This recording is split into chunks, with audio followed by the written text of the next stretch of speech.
दोस्तों स्वागत है आपका ध्रुव मैथ्स एंड रीजनिंग एकेडमी में। आज हम लोग रीजनिंग का शिफ्ट 1 और शिफ्ट 2 का जो पेपर सीजीएल में पूछा गया था 2024 में, उसको हम लोग सॉल्व करेंगे। तो चलिए शुरू करते हैं। देखिए इस क्वेश्चन में क्या कह रहा है, ये ब्लड रिलेशन का क्वेश्चन है।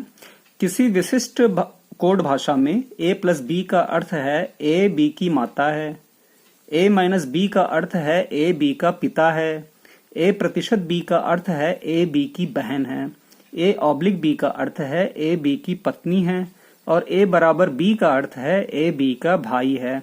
निम्नलिखित में से किस कथन का अर्थ है कि a k की पुत्री है। देखिए जब भी इस तरह के सवाल होते हैं ना ब्लड रिलेशन वाले, तो सबसे पहले आपको इतना सॉल्व करने की जरूरत ही नहीं है। इसको आपको देखना है कि पूछ क्या रहा है। पूछ रहा है कि a k की पुत्री है, तो a k की पुत्री किस कंडीशन में हो सकती है, जब k a का या तो पिता हो या k a की माता हो। इन्हीं दो कंडीशन में पुत्री होगी a k की, है ना। तो पिता के लिए अगर आप देखेंगे तो पिता के लिए माइनस का साइन है, मतलब k माइनस अगर a होगा तो इससे हो जाएगा कि a जो है k की पुत्री है ना, मतलब k a का जो है पिता है। तो पहले चेक कर लेते हैं k माइनस a ऑप्शन में है क्या। तो अगर आप देखेंगे तो k माइनस a ऑप्शन में नहीं है। इसका मतलब कि जो पिता का संबंध नहीं है, माता का संबंध निकलेगा। माता किस कंडीशन में होगी, माता के लिए प्लस का साइन है, मतलब k प्लस a होना चाहिए, क्योंकि a प्लस बी का अर्थ है a b की माता है। तो यहाँ पे k प्लस a होना चाहिए, a प्लस के नहीं होना चाहिए।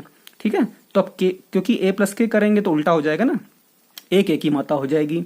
तो k प्लस a हम लोग को ढूंढना है, तो k प्लस a ऑप्शन में आके देख लेंगे कि ऑप्शन में k प्लस a कहाँ कहाँ है। तो अब देखेंगे तो सेकेंड ऑप्शन में है और थर्ड ऑप्शन में, इन दो में k प्लस a है। तो पहला और फोर्थ तो कैंसिल हो गया। अब देखिए अब इसमें क्या है, k प्लस a बराबर d दिया हुआ है। बराबर का मतलब क्या है, बराबर का मतलब है कि जो b है a b का भाई है ना, a b का भाई है। तो यहां से a जो है वो d का भाई निकल आएगा। तो मतलब ये भी आपका इनवैलिड हो गया, क्योंकि पुत्री का कंडीशन चाहिए। तो बस यही बचा है ऑप्शन, तो ये आपका राइट आंसर हो जाएगा। देखिए इस प्रश्न में पूछ रहा है, दिए गए विकल्पों में से उस आकृति को पहचानिए जिसे प्रश्न चिन्ह के स्थान पर रखने पर श्रृंखला तार्किक रूप से पूर्ण हो जाए। ठीक है, तो पहले हम लोग वही पैटर्न देख लेते हैं इसमें कि क्या पैटर्न बन रहा है। तो अगर आप देखेंगे तो पहले में देखा जाए, पहले दूसरे में, दूसरे तीसरे में, तो ए यहाँ पे है, ए यहाँ पे इधर चला आ रहा है, तो ए इधर चला आ रहा है। ठीक है, उसके अलावा और क्या बन रहा है, बी देखिए, बी ऊपर से नीचे आ गया, इसमें बी इधर आ गया। और क्या हो रहा है, सी इधर चला आ रहा है, सी यहाँ पे है राइट में, अभी लेफ्ट में चला आ रहा है, सी इधर शिफ्ट हो जा रहा है। और क्या हो जा रहा है, डी बीच में चला आ जा रहा है ना। और क्या बच रहा है आपका, ए हो गया, बी हो गया, सी हो गया, सी हो गया, डी हो गया। और ई आपका देखिए, ई यहाँ पे था, ये यहाँ चला है, लेफ्ट कॉर्नर में चला है, ई यहाँ ऐसे शिफ्ट हो गया। अब इसमें भी चेक कर लेते हैं। तो इसमें क्या है कि सी डी आपका इधर आ गया इसमें, ठीक है। ई आपका इधर आ गया, वही पैटर्न चल रहा है। ए आपका नीचे आ गया, ठीक है। और जो बी आपका, बी इधर आ गया। और क्या बचा आपका, सी आपका यहाँ से इधर चला आया, ये चला आया। तो देखिए सेम पैटर्न फॉलो हो रहा है ना, सेम पैटर्न फॉलो हो रहा है। तो वही पैटर्न इसमें भी लगा देते हैं। सी का आपका जो है, आपका सी इधर चला आएगा और डी आपका नीचे चला आएगा, ई आपका इधर चला आएगा, ए आपका बीच में चला जाएगा, है ना। और बी जो है आपका लेफ्ट कॉर्नर में चला जाएगा। तो ये आपका जो है आंसर आ जाएगा। देखिए इस क्वेश्चन में पूछ रहा है कि 3 कथन दिए गए हैं जिनके बाद 3 निष्कर्ष दिए गए हैं, जिन्हें 1, 2, 3 क्रमांकित किया गया है। कथनों को सत्य मानते हुए भले ही वे सामान्य रूप से ज्ञात तथ्यों से भिन्न प्रतीत हों, यह निर्धारित करें कि कौन सा निष्कर्ष तार्किक रूप से कथनों से निकलता है। ठीक है, कथन दिया हुआ है कि कुछ आंसू बूंदे हैं, तो कुछ आंसू जो हैं, बना लेते हैं, कुछ आंसू जो हैं वो बूंदे हैं, मतलब आंसू का पार्ट जो है वो बूंदे हैं। ठीक है, कुछ आंसू बूंदे हैं, कुछ बूंदे धाराएं हैं। इनमें से कुछ जो बूंदे हैं वो धाराएं हैं, ये धाराएं हैं, धाराएं बना लिया। ठीक है, सभी धाराएं नदियां हैं, और जितनी धाराएं हैं ये सारी नदियां हैं। तो ये नदी ऐसे बन जाएगी, नदियां हैं। ठीक है ना, कुछ आंसू बूंदे हैं, कुछ पार्ट आंसू का बूंदे हैं, तो आंसू और बूंदों में थोड़ा सा मिला दिया कि कुछ आंसू की बूंदे ये हैं। ठीक है, कुछ बूंदे धाराएं हैं, कुछ बूंदों में से धाराएं बन गई है ना, मतलब धाराएं से कुछ बूंदे हैं, तो ये दोनों का इसमें से कुछ कॉमन दिखा दिया। और सभी धाराएं नदियां हैं, सभी धाराएं जो है नदियां हैं, मतलब धाराएं जो हैं वो नदी में आनी चाहिए। तो ये नदियां जो है वो पूरी जो ये धाराएं हैं वो नदी में आ गई आपके। ठीक है, तो ये बन गया आपका। अब इससे क्या क्या पूछ रहा है निष्कर्ष, कुछ बूंदे नदियां होती हैं, कुछ बूंदे नदियां होती हैं।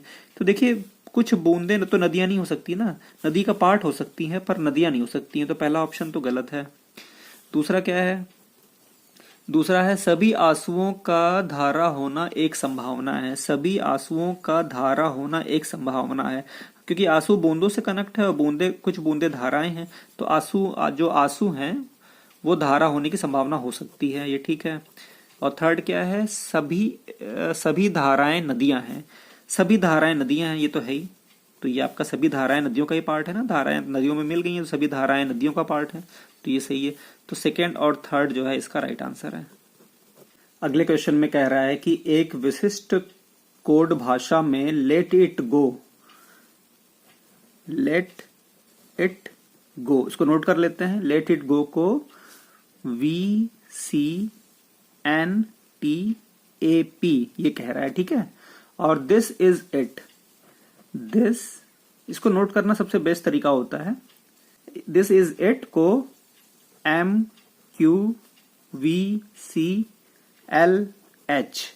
ठीक है, कोडित के रूप में कोडित किया जाता है उस भाषा में। इट का कोड, IT का कोड क्या होगा, इट का कोड पता करना है।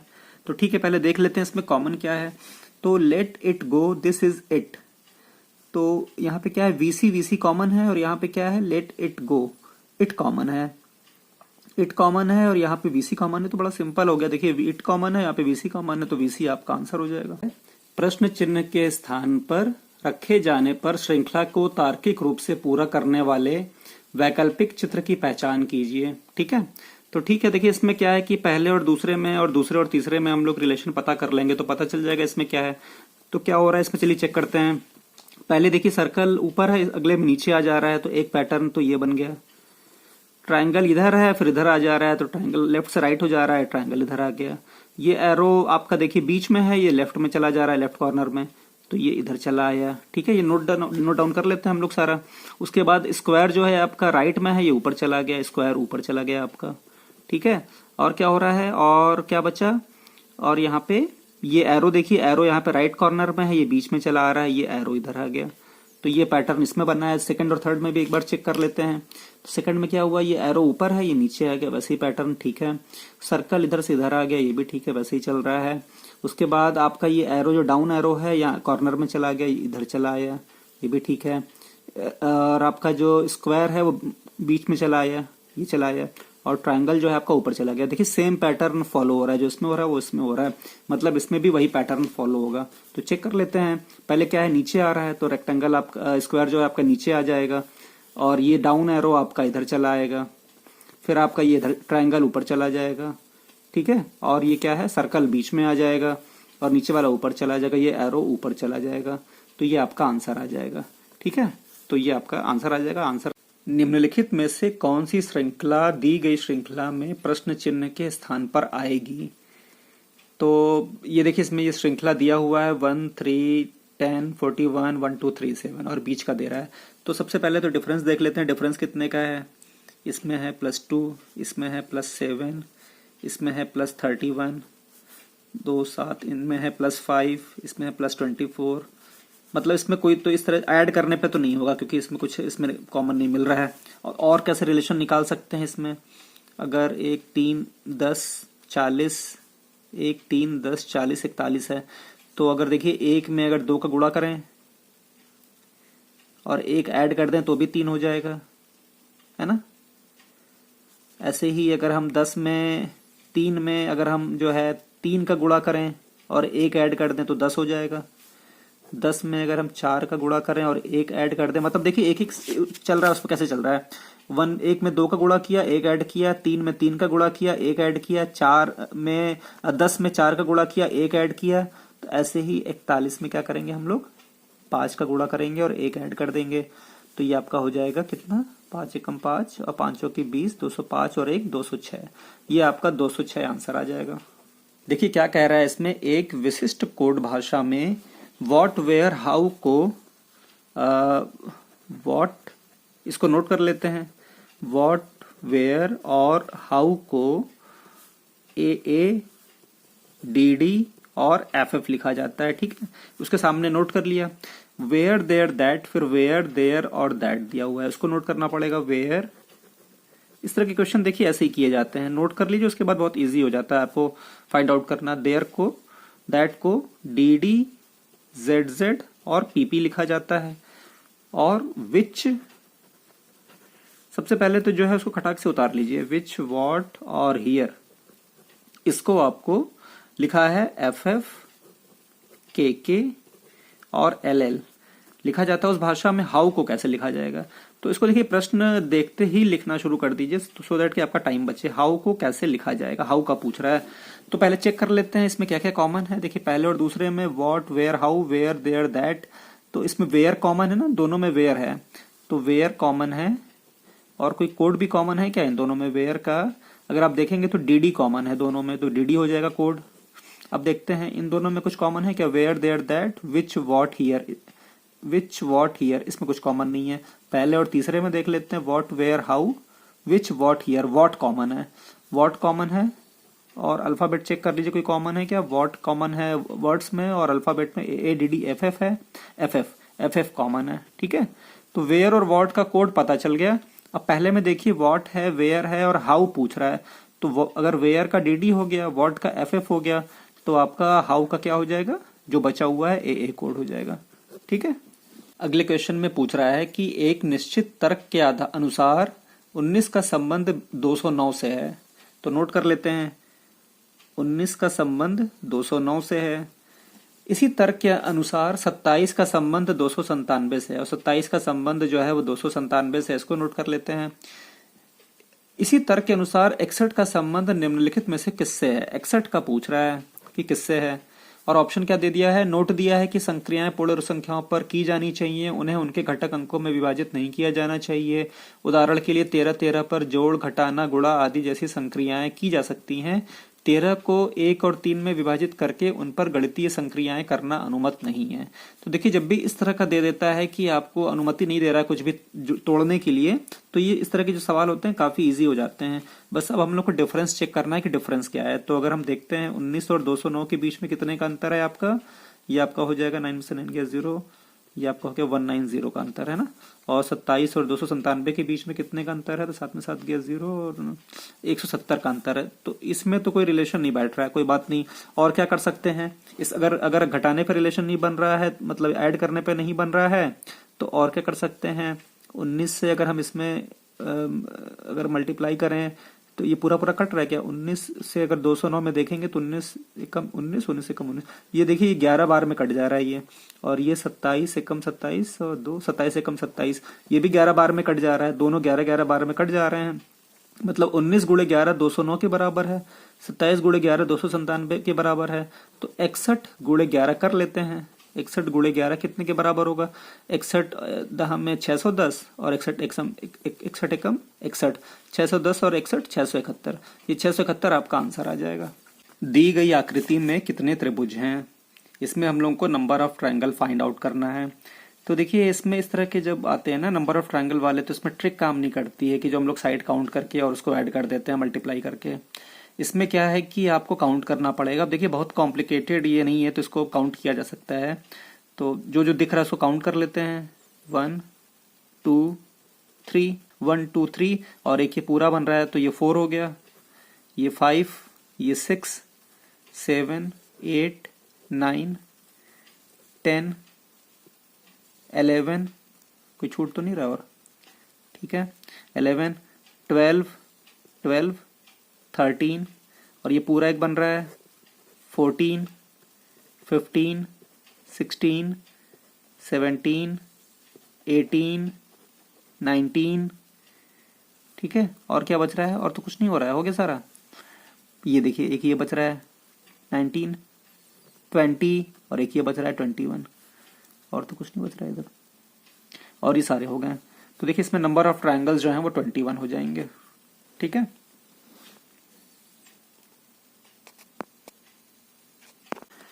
देखिए इस क्वेश्चन में क्या कह रहा है। इस प्रश्न में 3 कथन दिए गए हैं, जिनके बाद 3 निष्कर्ष दिए गए हैं, जिन्हें 1 2 और 3 क्रमांकित किया गया है। कथनों को सत्य मानते हुए भले ही वे सामान्य रूप से ज्ञात तथ्यों से भिन्न प्रतीत हों, यह निर्धारित करें कि कौन सा निष्कर्ष तार्किक रूप से कथनों से निकलता है। कथन क्या क्या दिया हुआ है, सभी जो पंखे हैं वो भूरे हैं, सभी पंखे भूरे हैं, मतलब पंखा बना लेते हैं पहले। सभी पंखे क्या हैं, भूरे हैं, मतलब ये जो भूरा रंग है वो सारे को कवर कर ले रहा है, तभी तो सभी पंखे भूरे होंगे, है ना। ठीक है। कुछ भूरे रंग की कुर्सियां हैं, कुछ कुर्सियां भूरे रंग की हैं, तो कोई बात नहीं, ये कुर्सी बना लिया। कुछ कुर्सियों का पार्ट उसमें भूरे रंग को दे दिया, है ना। ठीक है। कुछ ही हैं तो कुछ को के लिए थोड़ा सा निकाल दिया सर्कल में से। कुछ कुर्सियां प्लास्टिक की हैं, उसमें से कुछ कुर्सियां जो हैं वो प्लास्टिक की भी हैं, थोड़ा सा पार्ट प्लास्टिक हो गया इसका। ठीक है, प्लास्टिक ये हो गया, ये तो हमने बना लिया डायग्राम। अब देखिए इसमें क्या क्या इसका जो है निष्कर्ष निकाल रहा है। कुछ भूरे रंग के कुछ भूरे रंग के फैन हैं, मतलब पंखे हैं। कुछ भूरे रंग के पंखे हैं, कुछ भूरे रंग के पंखे हैं। ठीक है, ये तो है, कुछ भूरे रंग के पंखे हैं, पहला तो सही है। दूसरा क्या है, कुछ कुर्सियां भूरे रंग की हैं, कुछ कुर्सियां भूरे रंग की हैं, ये भी ठीक है, ये भी सही है। फर्स्ट भी सही है, सेकंड भी सही है। थर्ड क्या है, कोई भी कुर्सी प्लास्टिक की नहीं है, कोई भी कुर्सी देखिए थर्ड गलत है, क्योंकि कुछ कुर्सियां तो प्लास्टिक की है ना, थर्ड गलत है, तो पहला और दूसरा हो जाएगा आपका। देखिए इस क्वेश्चन में क्या कह रहा है कि उस त्रिक का चयन करें जिसमें संख्याएं उसी प्रकार से संबंधित हों जैसे निम्नलिखित त्रिकों की संख्याएं संबंधित हैं। नोट दिया हुआ है कि संक्रियाएं पूर्ण संख्याओं पर ही की जानी चाहिए, उन्हें उनके घटक अंकों में विभाजित नहीं किया जाना चाहिए। उदाहरण के लिए 13 पर जोड़, घटाव, गुणा आदि जैसी संक्रियाएं की जा सकती हैं। 13 को 1 और 3 में विभाजित करके उन पर गणितीय संक्रियाएं करना अनुमत नहीं है। तो संख्याएं दी हुई हैं, 2 दिया हुआ है, उनका रिलेशन निकालना है ना। तो ये आपका है 2, 3 और 17, एक ये दिया हुआ है और दूसरा दिया हुआ है आपका 5, 2 और 21। इनके बीच में हम लोग रिलेशन निकाल लें तो पता चल जाएगा। तो 2, 3 के बीच में पहले देख ले क्या डिफरेंस है, 1 का है। 3 और 17 के बीच में 14 का है। इसमें 5 और 2 के बीच में 3 का है। इसमें 2 और 21 के बीच में 19 का है। तो इसमें तो कोई रिलेशन नहीं बन रहा है।